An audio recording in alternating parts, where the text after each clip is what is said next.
अनिल ज्ञान स्टूडियो के वीडियो देखना ना भूले, कमेंट लाइक सब्सक्राइब करना ना भूले। जय भीम।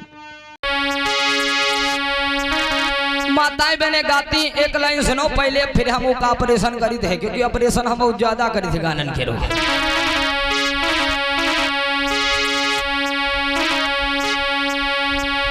आई भवानी मैया दे सवा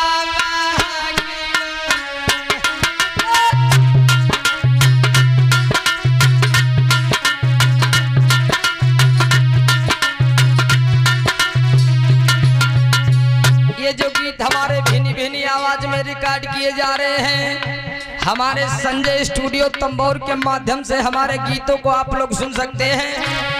संजय भैया के स्टूडियो को सब्सक्राइब करें, लाइक करें और कमेंट करके जरूर बताएं, अपनी रियाय जरूर दें। और मेरा भी चैनल चलता है संदीप प्रकाश बौद्ध यूट्यूब चैनल, मेरे चैनल को भी सब्सक्राइब करें। आप लोगों से प्रेम निवेदन है। और माताओं बहनों क्या गाती हो, आओ हम सुनाएं।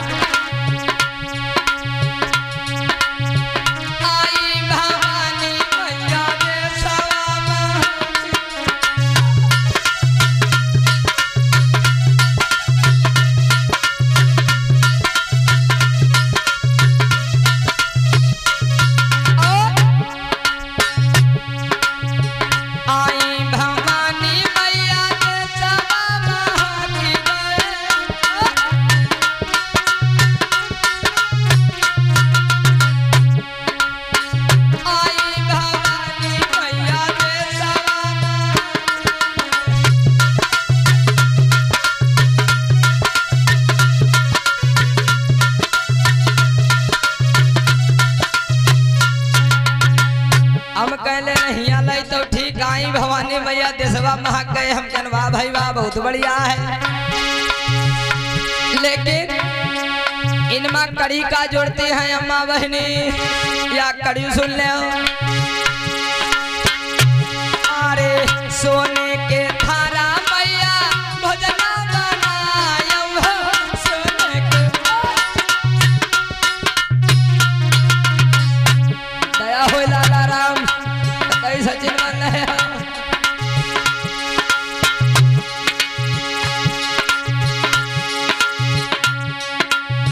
सोने के थारा मैया भोजना बनायम हो, सोने के आओ ओई भवानी मैया भोजना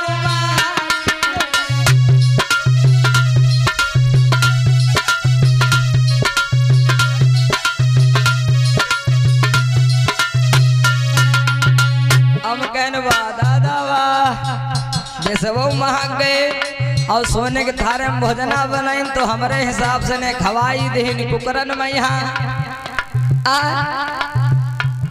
और कल हमने बताया था अगर कहूँ बिटिया के नाक के रो बुंदा गिर जाए, बिटिया कैसे अम्मा हमार बुंदा गिर गया, मर गई भाई तो कल्याण 900 रुपए का बुंदा ले कह दिए रान, मर गई गिराई दी है दी, मर जाओ नाक मुंह दी जाई नाक दादा जा निमिये के धांसा डाल ले दादा। अगर कहूँ बुंदा गिर जाए तो निमिये की धांसा डाली जा, सोने के धारे भोजना बनाती करी है। अब इसी गीत का हमने ऑपरेशन किया, हमने क्या लिखा,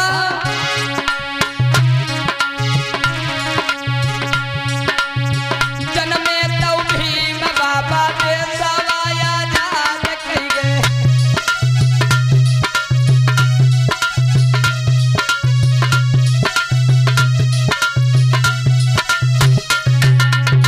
माताओं बहनों ऐसे गीत गाओ देखा,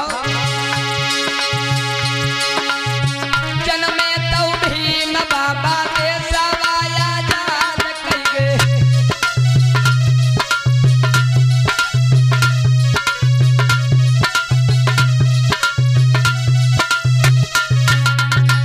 और अम्मा बहनी कड़ी कौन सी जोड़ ले हम बताएं। पहले ना मिलत रहे खाने को खाना हो, पहले ना मिलत रहे। पूरी कंस ने पूछ ले दादा को दही सावा खाए खाए पन दिन गुजारी नहीं। और जब बाबा साहब आए अम्मा बहनी अरे दादा बिरयानी खाओ, छोला खाओ, पनीर खाओ, मशरूम खाओ, राजमा खाओ। बाबा साहब की देन है। जन्मे तो भीम बाबा खानौ खवाएंगे, जन्मे तो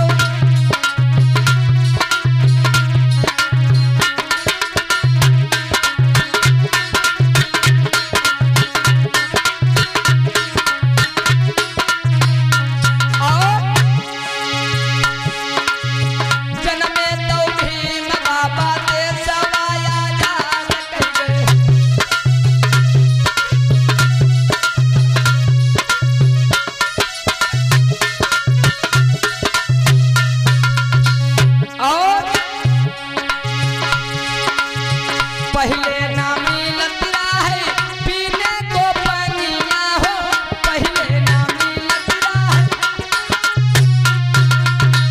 पहले दादा जौने तालाब में यहाँ कुत्ता बिल्ली पानी पी सकत रहे, हुई तालाब में अम्मा बहनी तुम पानी ना पी सकती रहो। हाँ जन्मे तो भीम बाबा पानी औ पिलाएंगे, जन्मे तो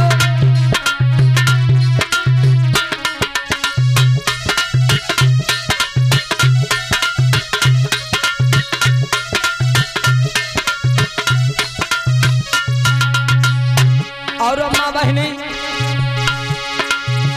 और का कहा पहले ना मिलत